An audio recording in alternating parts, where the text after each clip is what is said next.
Pluralidad. La universidad no solamente debe reflejar al país, sino iluminarlo. Pedagogía. La comunicación y la información no se pueden dejar en unas pocas manos. Razón. Disentir es un privilegio de la libertad. Opinión. La academia ha mostrado compromiso y desarrollo en las propuestas que le hace al país. Análisis. Los colombianos no habíamos visto en su dimensión el conflicto. Debate. Nosotros los académicos tenemos el vicio de preguntar por qué. La fuerza de los argumentos.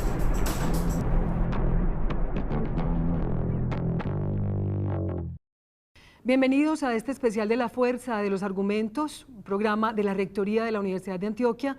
Vamos con nuestros invitados. Antonio Escohotado Espinosa, español, abogado, filósofo y académico contemporáneo. Posee un doctorado cuya tesis sobre Hegel fue publicada con el título La conciencia infeliz, ensayo sobre la filosofía hegeliana de la religión. Ha sido profesor de la Universidad Nacional de Educación a Distancia en Filosofía y Metodología de las Ciencias Sociales. Es autor de más de una docena de libros, entre los cuales se destacan Historia General de las Drogas, Caos y Orden y Los Enemigos del Comercio. Jaime Alonso Mejía Ocampo, colombiano. Graduado como psicólogo de la Universidad de Antioquia, magíster en salud mental de la misma universidad. Actualmente se desempeña como coordinador del Departamento de Promoción de la Salud y Prevención de la Enfermedad de Bienestar Universitario de El Alma Mater. En esta mesa de diálogo, en esta conversación con nuestro invitado, a quien de verdad le damos una grata bienvenida a esta mesa de la Universidad de Antioquia para conversar por qué las cruzadas fallan y por qué la prohibición es el ejemplo. Para eso me acompaña Jaime Alonso Mejía, él es psicólogo, magíster en salud mental y líder de bienestar universitario en el tema de adicción. Maestro Escohotado, bienvenido a la Universidad de Antioquia, a este programa que por nombre lleva pues algo interesante, la fuerza de los argumentos. Pues muchísimas gracias. Antes me ha dejado un poco abrumado con esto de mi importancia, ¿no?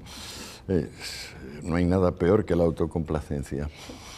Maestro, sin duda me va a permitir una licencia y es hablarle un poco en términos de lo que en los expedientes judiciales se le ha tratado a usted como el señor Escota, así lo han titulado, y eso tiene que ver con un episodio importante que me parece valioso, Jaime, que entremos en materia con eso para conocimiento también de nuestra audiencia, y es su experiencia, maestro, durante un tiempo en la cárcel que lo llevó a escribir la última parte de estas grandes elucubraciones suyas alrededor de lo que es el consumo y la normalización del consumo. Cuéntenos de eso, maestro. Bueno, yo he estado en la cárcel varias veces, primero por disidente político, luego por disidente militar. Estuve 14 meses encarcelado en una prisión militar por negarme a obedecer órdenes, luego estuve 2 veces más encarcelado por cultivar mi plantita de marihuana para el autoconsumo y finalmente en el año 83 fui acusado de dirigir la mafia hippie de la isla de Ibiza, que es donde yo llevaba viviendo 15 años. Me pedían 23 años y acabó habiendo un convenio donde me pusieron 1. Entonces me pareció que eran unas vacaciones humildes pero pagadas, donde podía redactar pues, el libro que llevaba preparando 10 años atrás, es la Historia General de las Drogas, que me sacó de pobre y me convirtió en un hombre seminotorio. El libro ha vendido casi 200.000 ejemplares en España, a pesar de tener 1.600 páginas, se ha traducido a las principales lenguas y bueno, el mero hecho de que ese libro exista hace un poco más inverosímil la acusación de que yo dedicase mi vida a dirigir una mafia, sobre todo porque si fuera ese el caso, qué poca condena 1 año. Maestro, hay una frase muy bella suya que dice, de la piel para adentro mando yo. Sí, esa fue la causa de que ingresase en la cárcel. El haberla dicho en la televisión ante el ministro del Interior y el jefe de la Brigada de Estupefacientes me situó como blanco en el año 82, en estos eventos que terminaron en el 83 con lo que ya sabemos. Bueno, entremos un poco ya en materia y a propósito precisamente de la Cátedra Pública, que es el espacio de interlocución que crea la universidad con su comunidad y con los ciudadanos y que lleva por título Todas las cruzadas fallan, la prohibición como ejemplo. ¿Por qué todas las cruzadas fallan, maestro? ¿Y por qué la prohibición allí es un ejemplo claro de que eso no sirve? Porque las cruzadas vienen de solucionar como, vamos, de tratar como si fuesen sencillas las cosas complicadas. Y entonces, bueno, se erige un objeto en bien absoluto y otro objeto en mal absoluto, se sataniza y se bendice. Y claro, pues es como la diferencia entre el sueño y la realidad. Uno sueña y pues de repente se despierta.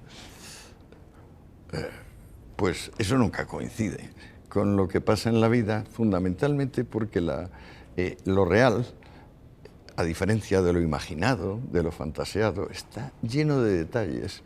O sea, vamos, tiene infinitos detalles. Y en cambio, lo fantaseado no tiene detalles algunos. Las cruzadas fallan porque se intenta pensar que no hay detalles y que basta plantear un fin para que ese fin se cumpla, sin contar con todos los factores intermedios. Una vez que eso entra en la vida, pues claro, fracasa. Se encuentra con 1000 y 2000 y 5000 interminables inconvenientes imprevistos, los podemos llamar. Las cruzadas fracasan porque en su esencia está fracasar. La primera cruzada, no lo olvidemos, es recuperar el cuerpo de Cristo, que lo tenían los árabes y lo querían los cristianos. ¡Ay, caramba! Si llegan a abrir la tumba y encontrar algo, un residuo orgánico, menudo problema. Se hubiera caído todo el dogma cristiano, porque el dogma es que no murió, sino que se fue al cielo directamente y resucitó. Si llegan a encontrar un dedo, un brazo, cualquier cosa en el sepulcro, ¡qué catástrofe! Pues esa fue la primera cruzada. Y a partir de ahí, las demás siempre fueron unos intentos de una parte del cuerpo social por someter a otra parte del cuerpo social, por mandar más, mandar omnímodamente. Y mandaron, pero se acabó su autoridad. Quemaron a 100.000 brujas, exterminaron a 1 millón de librepensadores, quemaron a sodomitas y a gays de todo tipo, pero bueno, no acabaron ni con las brujas, ni con los librepensadores, ni con los sodomitas. Se han ido multiplicando más. Justamente la cruzada sirve como un amplificador. Sí. O sea, es el tipo de remedio que agrava la enfermedad sistemáticamente. Profesor Jaime, usted ha tenido mucho que ver con algunas pequeñas cruzadas también en la universidad y en sus ámbitos de trabajo. ¿Qué nos comparte ahora? Compartiendo aquí con el maestro todo lo que ha sido nuestro país en relación también con el tema de drogas, en términos de las propuestas de tratamiento, de las formas de intervención, con la idea de acabar con la droga. Pues me parece que es de las cosas más dolorosas por las cuales pasamos nosotros bajo ese precepto pues, de que hay que acabar con las drogas. Y esa es una situación dolorosa pues, para los que hemos estado insertos pues, dentro de estas dinámicas, porque es una frustración detrás de otra, es una sensación de que no es posible esa condición, porque hace parte de la situación humana. Entonces, ahora que usted planteaba lo de las cruzadas aparecen porque aparecen grupos sociales y personas que plantean propuestas diferentes, opciones diferentes. ¿Cuáles serían las cruzadas, digamos, que había que enfrentar? Porque hay, digamos, grupos sociales que pretenden construir nuevas posibilidades. En este tiempo, ¿usted piensa que, digamos, a qué nos vemos como abocados en términos de qué situaciones hay que enfrentar? Porque digo, las situaciones van desarrollándose a partir de que las poblaciones van teniendo sus experiencias de vida, imponiendo sus dinámicas sociales, culturales, y aparecen las estructuras y las instituciones diciendo así no es, tiene que ser de esta manera. ¿Frente a qué situaciones nos vemos como abocados, maestro? La cruzada farmacológica, que tanto ha padecido Colombia hasta hace 20 años o así, en Colombia había una situación social y política tan dramática como la hay ahora en México, que es donde ha emigrado el tema. Pues claro, viene de una doble premisa que es incongruente la una e incongruente la otra. La primera premisa incongruente es que las drogas son una creación infernal, no el fruto del genio botánico y técnico y químico del ser humano, sino una cosa que ojalá no se hubiera descubierto. Y la segunda es que, porque alguien lo mande, los demás van a obedecer. Respecto de la primera, hay que decir que las drogas son una de las bendiciones principales que Dios o la naturaleza o el afán de conocimiento han puesto en manos de los seres humanos. Sin los analgésicos, precedidos por el opio, que se usa hace al menos 5.000 años, muchísimas personas que mueren entre atroces dolores pueden morir serenas y sin dolor. Lo mismo pasa con los demás fármacos.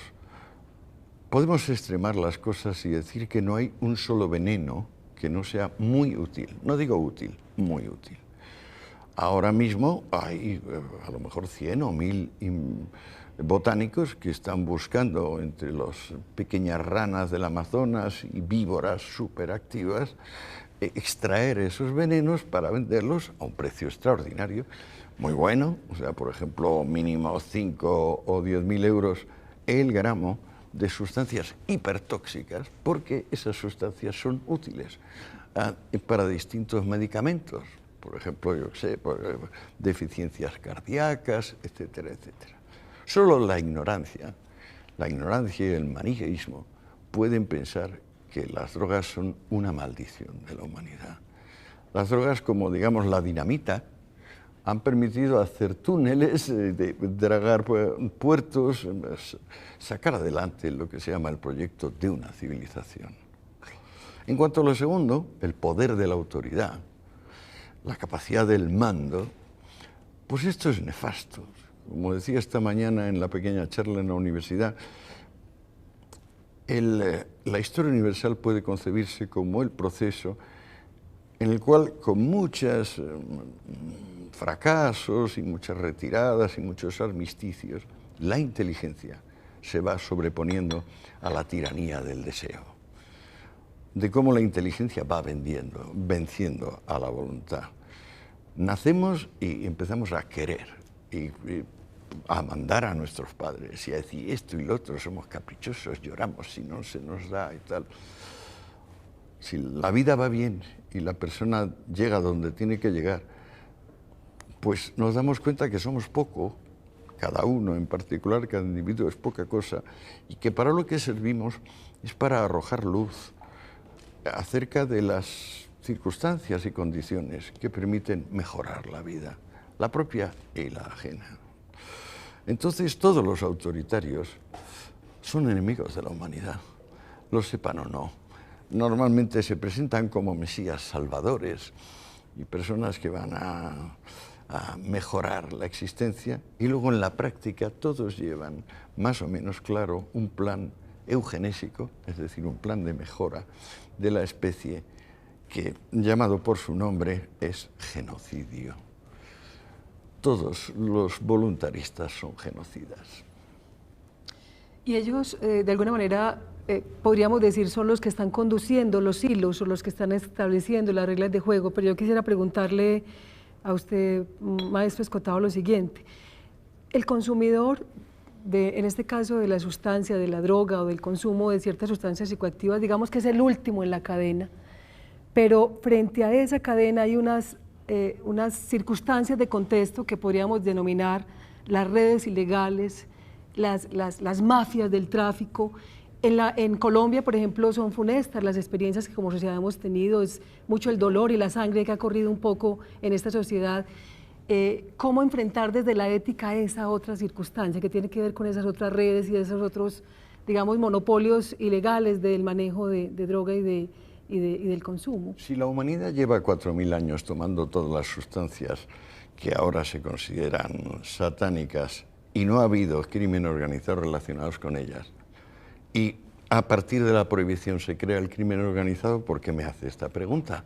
¿Por qué no se da usted por enterada de que es la prohibición la que crea el crimen organizado? Hay muchas películas donde cuentan que de la prohibición salió Al Capone y la mafia irlandesa y la mafia judía y la mafia siciliana. Pero bueno, eso son bromas. Al Capone en comparación con Pablo Escobar o con los cárteles actuales mexicanos son bromas, juegos de niños. ¿Cómo se puede negar que el origen de la criminalidad salvaje y organizada, de la corrupción de los estados, de la implicación de las policías y los ejércitos, es una consecuencia directa de la prohibición? ¿Quién puede negar eso? Yo vengo de una mesa redonda que organizó Mario Vargas Llosa en Lima hace un mes, y allí estaban Pastrana y Calderón, dos expresidentes, y yo en la mesa, y también el comisario jefe de la policía mexicana, que declaró, y por eso le creo, que había 40.000 muertos en la cruzada mexicana. Eso es 4 veces los muertos norteamericanos en la guerra de Irak. Y sin embargo nadie saca las consecuencias del asunto y me hablan de moralidad. ¿Qué moralidad? ¿Qué brutal inmoralidad hay detrás de esto? ¿De qué sirve satanizar cosas que la humanidad ha utilizado desde hace miles de años? Lo que hay que hacer es informar a las personas.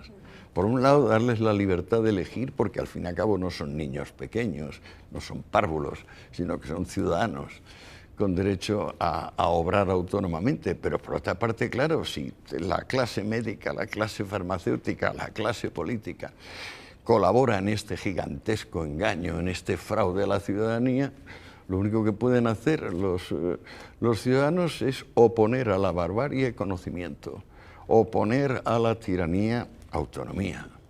El camino del conocimiento, usted ha sido claro en eso, maestro Escotado, y cómo hacer para los caminos intermedios también en este caso de comprensión, sin satanizar, pero también sin banalizar lo que esto puede significar, ¿no? Yo he puesto mi granito de arena escribiendo la historia general de las drogas, esas 1.600 páginas.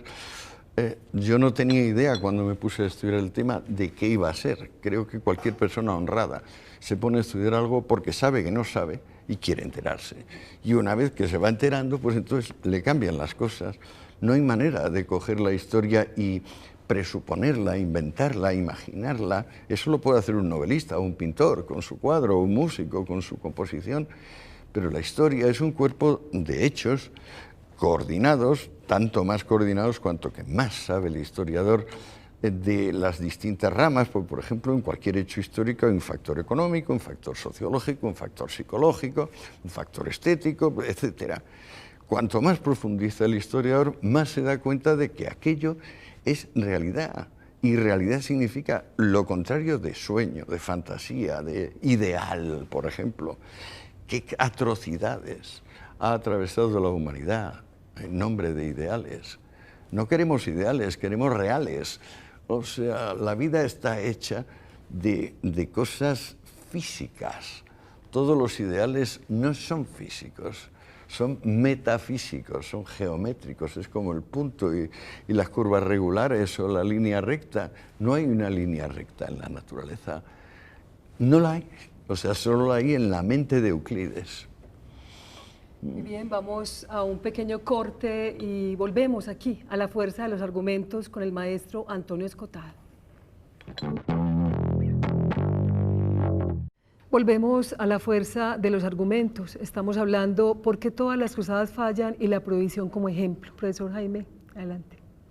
Pues estamos hablando un poco en relación con, digamos, lo que es el efecto de la sustancia, no solamente asociado a la condición, digamos, fisiológica del cuerpo, sino la representación que tiene para cada una de las personas que consumen sustancias, por eso la forma como las personas relatan sus experiencias bajo efectos de las sustancias y lo que significa para esas personas, si es posible mantener, digamos, la sustancia en una condición, digamos, de pureza, podríamos decirlo, en relación con su origen, porque son naturales, porque son parte de rituales de comunidades, ¿sí? En una sociedad y en un contexto social donde el comercio, la sangre rueda alrededor del tema de drogas, será posible, digamos, que haya la opción del consumo responsable, ¿sí? En este tiempo, ¿sí? Donde los discursos a través del tema de la globalización hacen que las personas accedan pues, a tantas situaciones asociadas a la representación de lo que es la droga. Si no se prefiriese la ignorancia, la desinformación y el fraude al conocimiento, lo primero que recordaríamos es que el alcohol, que se importó de Asia a Europa aproximadamente en el 4 o 5 a.C., cuando entró masivamente el vino, produjo una reacción tan poderosa como la que estamos viendo en el siglo XX respecto de sustancias más o menos nuevas, que por cierto luego se vincularían cada una de esas sustancias a grupos sociales. O sea, por ejemplo, el opio se satanizó en Estados Unidos porque había llegado una enorme emigración china a trabajar en ferrocarriles. En Estados Unidos se satanizó la marihuana porque había una enorme inmigración de mexicanos que fumaban marihuana. Y entonces la cocaína se satanizó porque los negros bajo el efecto de cocaína violaban a blancas, y fue uno de los orígenes de la película famosa de Griffiths, El nacimiento de una nación, y del Ku Klux Klan. No nos podemos olvidar que a Occidente asimilar el vino le costó 3 siglos, que la civilización grecorromana se condenaba con pena de muerte a cualquier mujer o hombre de menos de 35 años que bebiese vino. Esto se ha olvidado pues porque le da la gana al prohibicionista olvidarlo, o porque normalmente es un analfabeto fanático que prefiere la ignorancia al conocimiento. 3 siglos le tomó a Occidente asimilar el vino y darse cuenta de que algunas personas no sabían organizarse con el vino y eran alcohólicos y eran unas piltrafas humanas, pero que no era cuestión de echarle la culpa al vino, era cuestión de mirar a las personas, y que cuanto más prohibieses el vino, más gentes tomarían el vino, más puntos venderían vino y más adulterado estaría, como demostró la ley seca americana y como demuestra evidentemente la persecución de la heroína, de la cocaína y de cualquier otra droga, del cáñamo, del hachís. El hachís, por ejemplo, que se toma en Europa, es un 95% de adulterantes: aceite de palma, yema de huevo, henna, que es un vegetal de la zona molida, etcétera, etcétera. Y claro, pues entre fumar un extracto de cáñamo y fumar esa combinación, la cantidad de alquitranes y de adulterantes y de efectos secundarios, pues bueno, se hace exponencial. O sea, en un caso es X y en el otro caso es X al cubo. Pero esto no se quiere saber. Es decir, el tema de las drogas, las personas de bien, prefieren decir: ay, no, esto es malo y yo no quiero ni hablar de esto, y que sigan prohibiéndolo. Luego resulta que su hijo comete un crimen, el otro lo meten en la cárcel, el otro se idiotiza. No, pero seguimos pensando lo mismo. El ser humano solo le defiende el conocimiento. Maestro, espero que esta no vaya a ser motivo pues, de discordia, pero a veces pareciera que legalizar implica darle un sitio en la tradición a ciertas cosas. En este caso, por ejemplo, el consumo, el contacto con las drogas podría verse como lo que está planteado algo normal, no objetos prohibidos, ni extraños, ni ajenos a la condición humana. ¿Cómo podemos diferenciar, y para eso lo tenemos, para que nos explique y nos ayude a entender y abrir un poco más estas ventanas de la cabeza que tenemos, la diferencia entre legalización y normatización o volver normal el consumo de estas sustancias? Muy sencillo. Recordar que el experimento no es legalizar, sino que el experimento fue prohibir. Se han hecho diversos experimentos en la vida. Por ejemplo, liberarnos de los homosexuales. Por ejemplo, liberarnos de la disidencia política. Por ejemplo, liberarnos del cultivo de la magia. Se han hecho y han salido mal. Este experimento es un experimento, la prohibición. Entonces lo que hay que hacer es volver al estado anterior del experimento.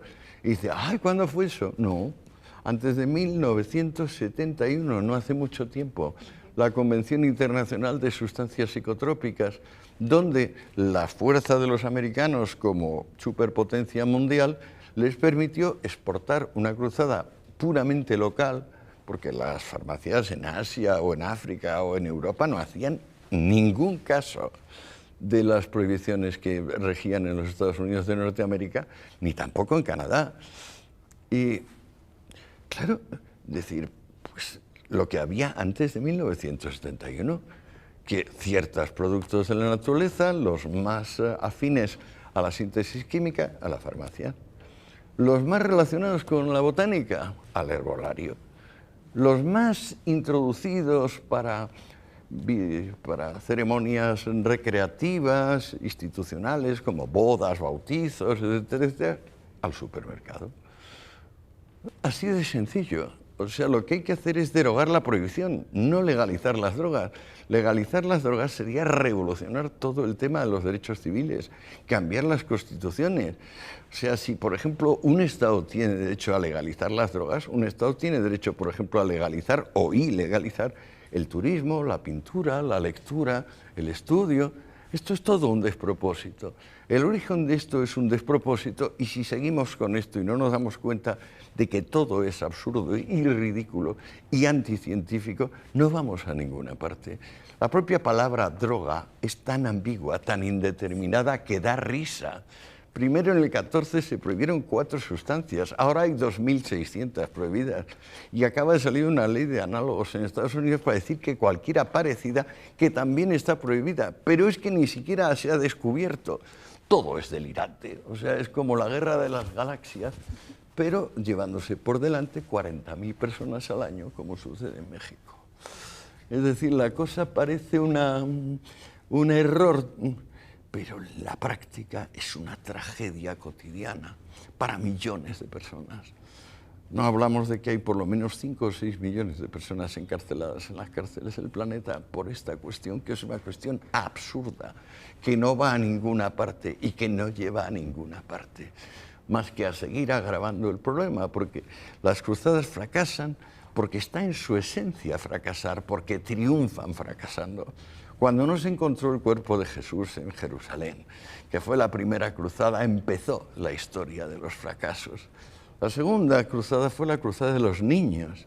Y es que como no habían logrado los mayores conseguir el cuerpo de Cristo, se fueron los niños. Murieron hasta 300.000 niños en los Alpes y en los puertos del Mediterráneo intentando embarcarse a recuperar ellos con un cirio el cuerpo. Se nos olvidan las cosas, pero es que la ignorancia y el maniqueísmo lleva a males infinitos y la única forma de prevenirlos, conocimiento. Sustituir la amnesia por conocimiento.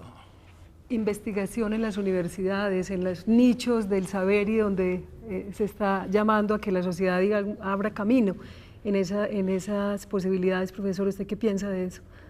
Pues sí, yo pienso que hemos avanzado, maestro y Gisela, en pensar que, digamos, es una situación que se está viviendo y hay que hablar de ellas y hablar desde un lugar más del conocimiento, que desde, digamos, lo que son un poco los mitos que se generan alrededor de lo que me hace o lo que genera tal sustancia o cuántos o no consumen sustancias. Entonces yo pienso que es una realidad que debe, digamos, marchar por sí sola, pues es una situación.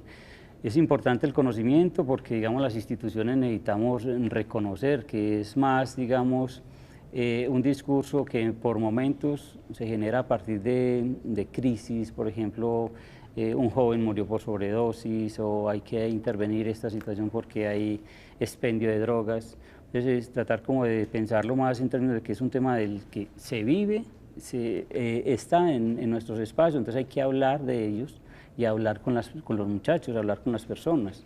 Los estudios hablan obviamente del crecimiento, siempre el crecimiento del consumo, ¿sí? Pero también es muy importante reconocer que hay que diferenciar el consumo de la dependencia, porque son cosas muy distintas. Las personas generalizan y creen que detrás de una persona consumiendo un bareto hay un adicto, ¿sí? O hay una persona, digamos, con problemas. Cuando empezamos a darnos cuenta, digamos, que muchas personas pueden consumir, pero solamente un porcentaje muy pequeño puede tener problemas en relación con el encuentro con la sustancia que le genera dependencia o conflictos académicos o familiares, ya nos damos cuenta que es más un discurso social donde la sustancia sea satanizado. Entonces, maestro, en relación con eso, también pensamos por qué alguien se engancha o no se engancha con la sustancia, digamos, qué es lo que hace que una persona diga, yo asumo una postura responsable frente al consumo. ¿Es posible tener una postura responsable frente al consumo en sustancias tan deterioradas, diría uno? Porque hablamos aquí en el país que, por ejemplo, la cocaína empieza en el sur del país y cuando llega al norte del país ya está degradada y cortada, pues mezclada con cantidad de cosas. Entonces tiene un efecto distinto, tiene unas consecuencias distintas. Es posible que un sujeto pueda asumir una postura responsable en el encuentro con este tipo de sustancias que circulan en el mercado, de decir solo esto o ocasionalmente o en estos contextos, como algo, digamos, lúdico para ellos. ¿Cuál es la pregunta? ¿Es posible, digamos, que las personas tengan una postura responsable frente al encuentro con sustancias que no saben realmente qué efecto les va a generar? Vamos a ver, voy a citar 4 personas del siglo XIX que están en la mente de todos. Goethe, Goya, Bismarck y Wagner. Se dedican los 4 a cosas distintas, pero son 4 eminencias de la humanidad. Goya es un pintor, Goethe es un político en cierto modo, pero es uno de los grandes prosas, de las grandes plumas alemanas de todos los tiempos. Wagner es un músico y Bismarck pues, es el creador de la Europa moderna, el canciller de hierro. ¿Qué tienen en común? Tomar cotidianamente láudano, es decir, opio. Cotidianamente. ¿Para qué lo toman? Ahora serían clasificados todos de adictos y sometidos a régimen de desintoxicación, los 4. Lo toman para trabajar más y mejor. Se ha desnaturalizado el opio y ahora, en 2014, no es lo que era en 1814. Mentira. ¿Qué ha cambiado? La prohibición. Todas estas sustancias, en particular las del sector analgésico, los derivados del opio, la morfina, la heroína, la codeína, se han usado siempre, desde Marco Aurelio, que los tomaba diariamente por consejo de Galeno, casualmente el creador de la medicina científica, Claudio Galeno. Ya lo menciona Hipócrates 4 siglos antes en el Corpus Hippocraticum, diciendo que, entre otros usos, el opio es estupendo para cuando a las mujeres le llegan las sofocaciones uterinas, es decir, la menopausia. Pues claro, cuando vienen una pandilla de desinformados, mesías autonombrados y secretamente interesados en el negocio que se va a crear con la prohibición, a decirnos que cómo se puede distinguir entre el adicto y el no adicto con las sustancias, basta recordar la historia. Basta recordar que Marco Aurelio es el emperador más digno, honrado que ha habido nunca, y que probablemente los demás emperadores también se desayunaban con una judía de opio tebaico como se desayunaba Marco Aurelio. En nuestro tiempo las cosas han cambiado, pero con respecto del opio, de la marihuana, de la cocaína, de la anfetamina, de cualquier droga que haya, la diferencia es si el sujeto es o no neurótico. Hablemos de neuróticos. ¿Qué es un neurótico? Un neurótico es un individuo que no le puedes clasificar como loco porque sabe muy bien cuáles son sus intereses e intentará salirse con la suya. Y sin embargo es incapaz de hacer lo que los demás hacen y de cumplir con lo que los demás cumplen. ¿Por qué? Porque tiene lo que Freud llamaba ambivalencia. Es decir, no acaba de amar lo que ama ni de odiar lo que odia, sino que siempre está a término medio. Ahora le surge una enfermedad, pero en realidad es otra enfermedad y luego otra. Está mal dentro de sí mismo, no se organiza. Eso es un neurótico. Un neurótico en relación con una droga es simplemente la seguridad de que va a consumirla mal. Pero es que un neurótico en relación con un vehículo de motor o en cualquier otra cosa es un neurótico. Es absurdo echarle a la culpa a los coches del conductor suicida.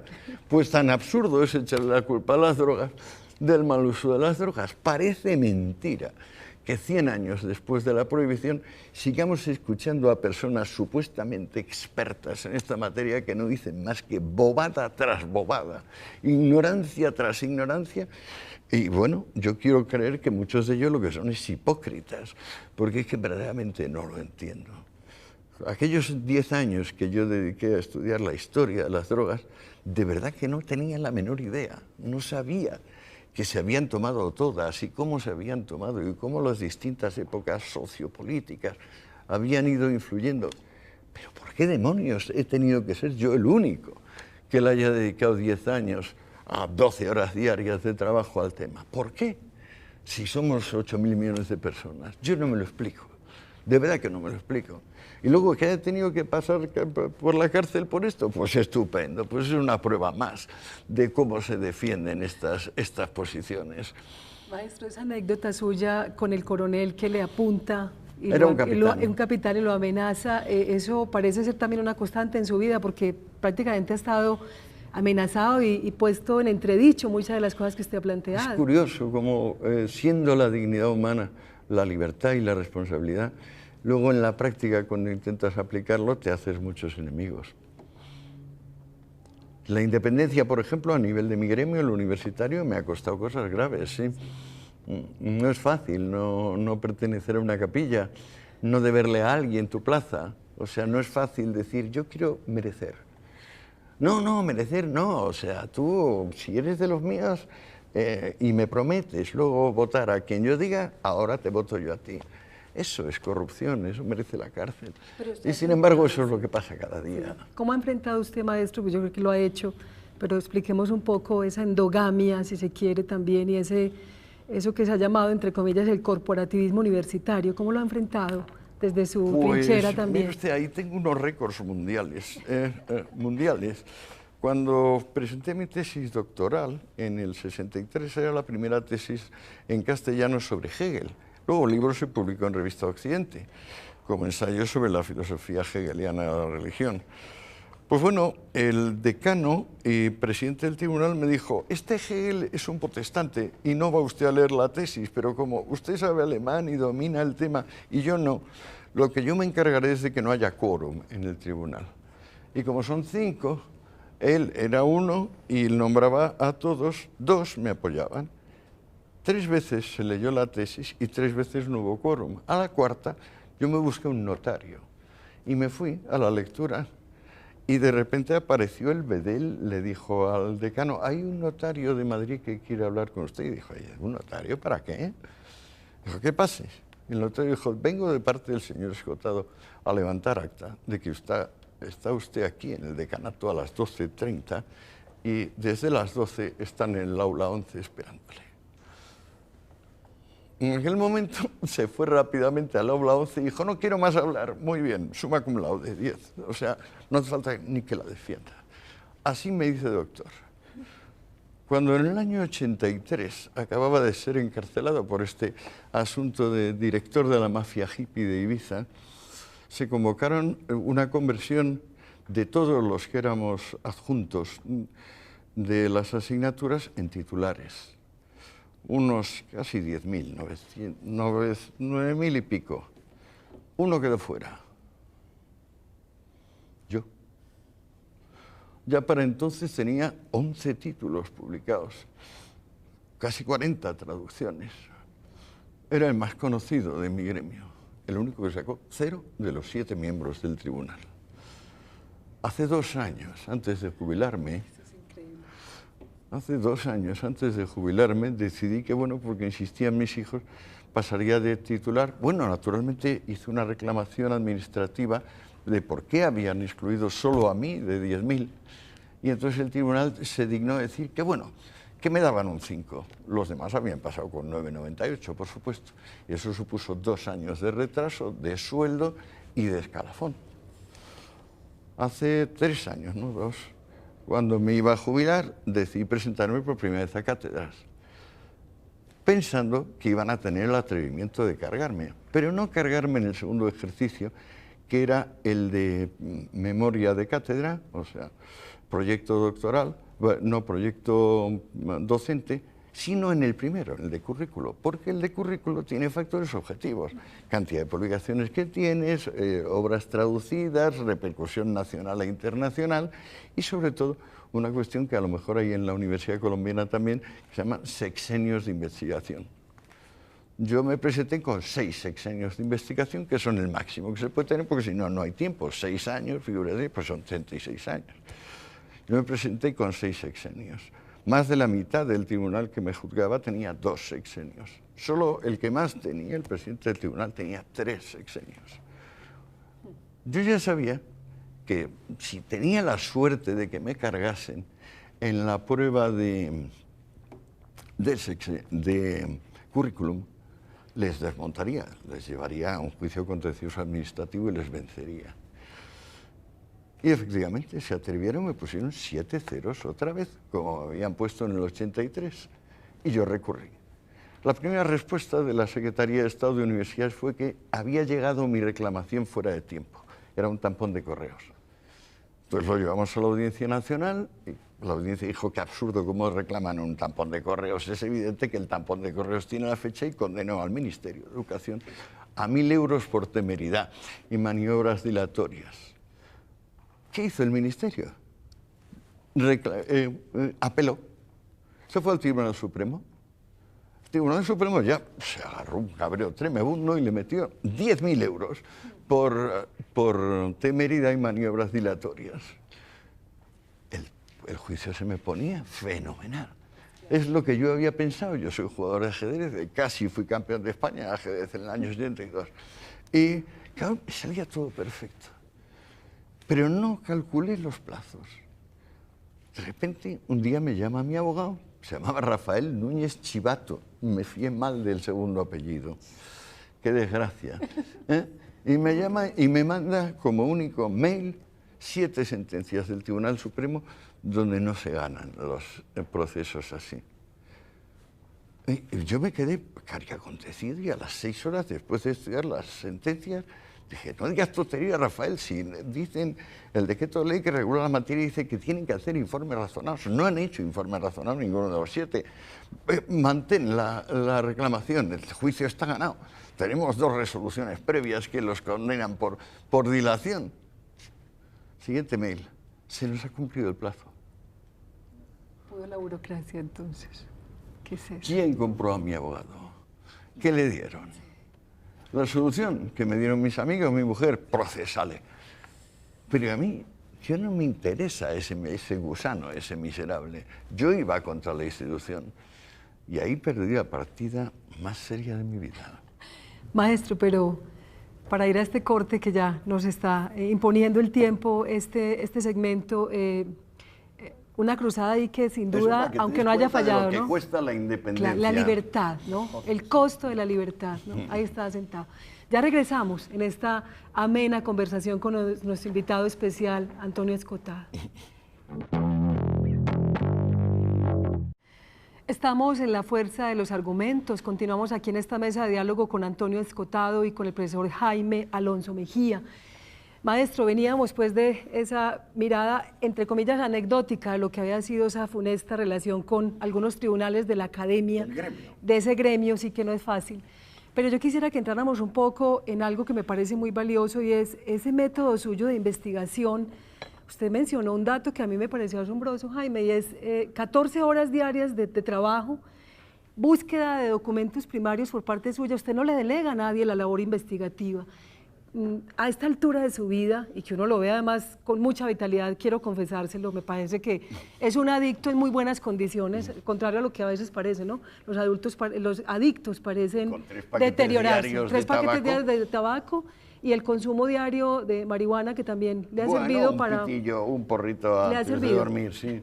Ese método, ¿cómo lo hace? ¿Cómo logra una cosa, digamos, tan obcecada en el conocimiento todavía a esta altura de su vida, maestro? Bueno, yo empecé queriendo, como dije esta mañana, queriendo ser valiente y acabé aprendiendo a estudiar. Creo que el verbo estudiar no lo conjugamos en toda la profundidad que tiene, porque el verbo estudiar es el verbo amar, pero concretado en el beneficio propio y en el de los demás. He descubierto que estudiar es una fuente de alegría inextinguible, porque claro, al estudiar no estamos topándonos con los sueños o con las fantasías o con los ideales, sino que estamos topándonos con la realidad, una cosa infinitamente profunda en todas direcciones. Entonces el estudio nos va deparando sorpresas. Sorpresas significa cambios de idea. Solo los imbéciles tienen ideas fijas.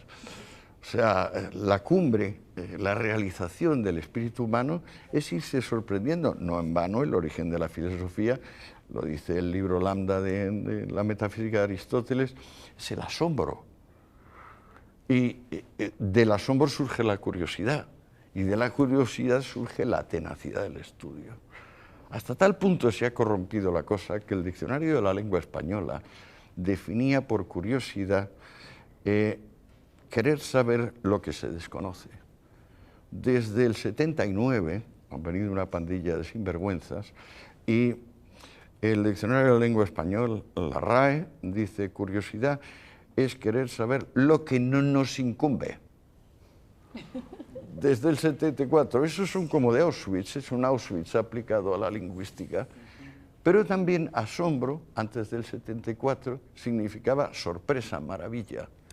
Ahora, desde el 74, asombro se traduce por susto. Esto es el Diccionario de la Lengua.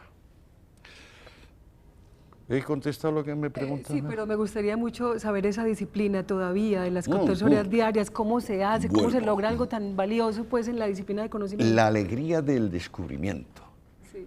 el hallazgo, eso vivifica, eso es como si fuera una supervitamina y una superproteína. Cuando uno pacientemente, en principio sin esperar nada, sin pedir nada, vamos a dar un ejemplo práctico.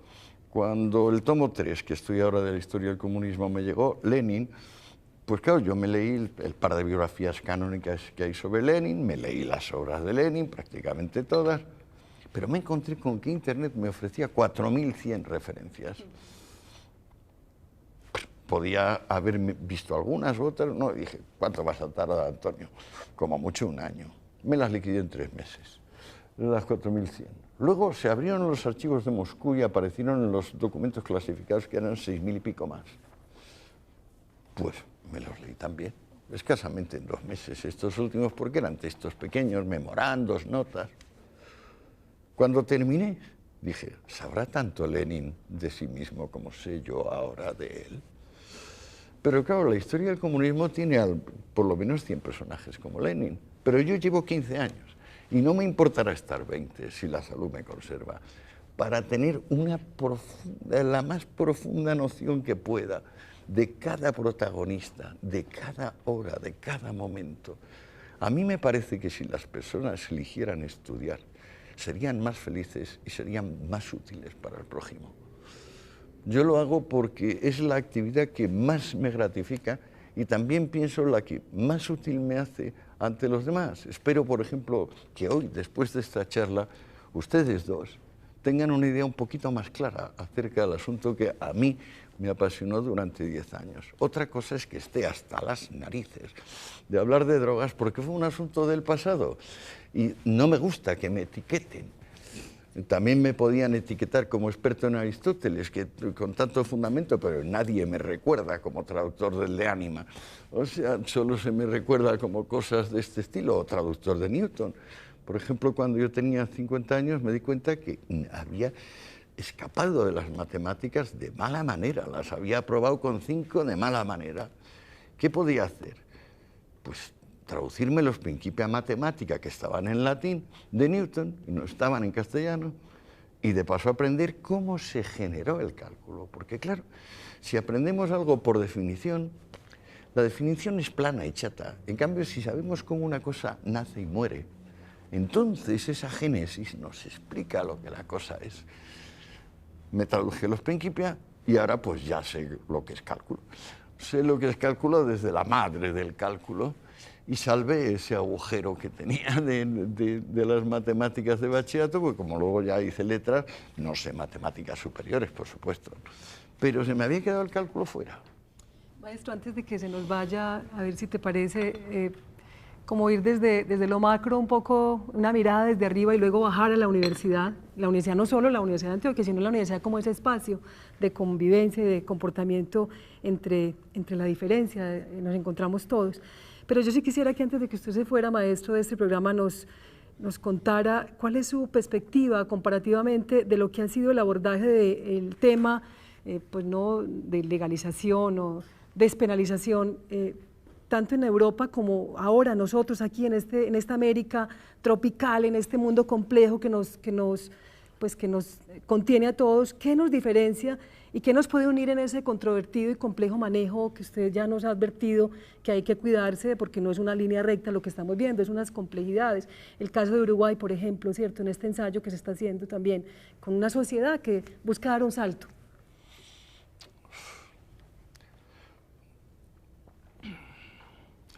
Lo único que hay de común a las iniciativas en materia de drogas en todas partes del mundo, en Uruguay, en Estados Unidos, en España, en Vamos a exceptuar la zona islámica, donde no pasa nada o lo único que pasa son asesinatos.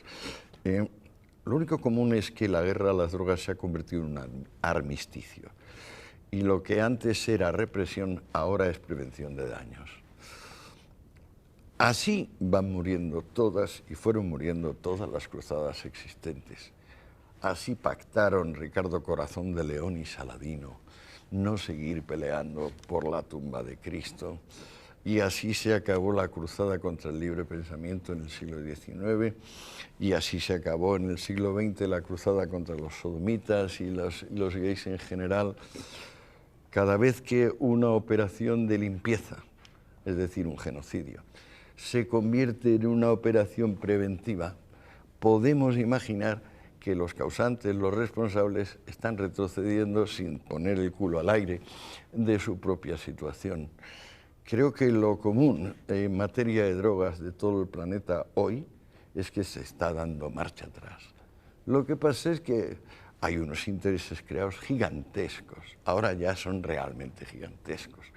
Solo el tráfico de armas puede compararse, y no creo que pueda compararse, con la magnitud de los beneficios que genera la prohibición. Y sobre todo, qué manera hay de dar marcha atrás a la corrupción institucional generalizada, donde las policías, los ejércitos, los gobiernos están completamente comprometidos de la cabeza a los pies con este asunto. Se empezó queriendo beneficiar a la humanidad y hubiera podido beneficiar a la humanidad teóricamente, pero resultó que no. Nadie podía juzgar en 1914 que esto iba a ser el horrible fracaso que ha sido. Solo lo podemos decir a posteriori, porque en general la vida se distingue de la geometría y de la alta matemática en que la vida es a posteriori y la geometría y la alta matemática son a priori. Pero el mundo de lo a priori, el mundo simbólico, tiene como un único inconveniente, pues que no tiene realidad. Profesor, nos queda un minuto para la pregunta sobre el contexto universitario.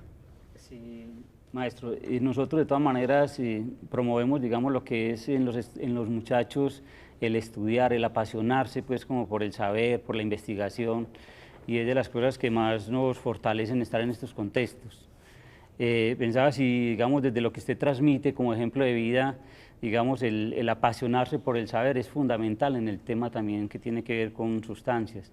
O sea que es importante hablar de esto, seguir hablando de este tema, porque entonces la cruzada, digamos, de la prohibición declina. Entonces nosotros estamos entusiasmados con el tema de la propuesta de reducción del daño. Entonces usted nos dice, eso tampoco va. Pues o sea, eso también se queda en un pañito de agua tibia sobre una situación muy compleja. ¿Qué nos recomienda, maestro, en qué dirección pues trabajar? El coraje de la verdad. Recomiendo tener el coraje de la verdad. Amar la existencia, ni siquiera en términos inconscientes aceptar esa secreta maldición de me hubiera gustado no haber nacido, que es lo que está detrás de todos los actos de agresión que los hombres hacen respecto de los hombres, maldecir el acto de haber nacido. Y por tanto, como esta es la esencia de las religiones monoteístas, creer en el otro mundo. No, de otro mundo no, aquí. Aferrarse al aquí, eso es lo que yo propongo. Y renunciar a las esperanzas del más allá, que normalmente lo único que contienen son invitaciones al genocidio. Cerremos solo con una definición un poco corta, me disculpa el atrevimiento. Usted habla mucho del triunfo de la libertad y de la inteligencia y se le ve molesto por la hipocresía y por ciertos estados despóticos a los que han sido sometidas las sociedades. ¿Qué quiere decir eso del triunfo de la inteligencia y del triunfo del conocimiento? Es largo, ¿eh? Es largo. El triunfo de la inteligencia, pues mi maestro Hegel diría que el espíritu se reconozca como espíritu y que reconozca que lo espiritual del espíritu es la autonomía. En definitiva, responsabilidad, responsabilidad, responsabilidad. Hemos llegado así al final de nuestro programa, agradeciendo a nuestro invitado especial, el maestro Antonio Escotado, por supuesto a Jaime Alonso Mejía por haber participado en este diálogo. Esperamos haber aportado en inteligencia, en valoración, en visión sobre lo que es este tema, por qué las cruzadas fallan y por qué la prohibición es un ejemplo. Hasta la próxima oportunidad aquí, en La Fuerza de los Argumentos.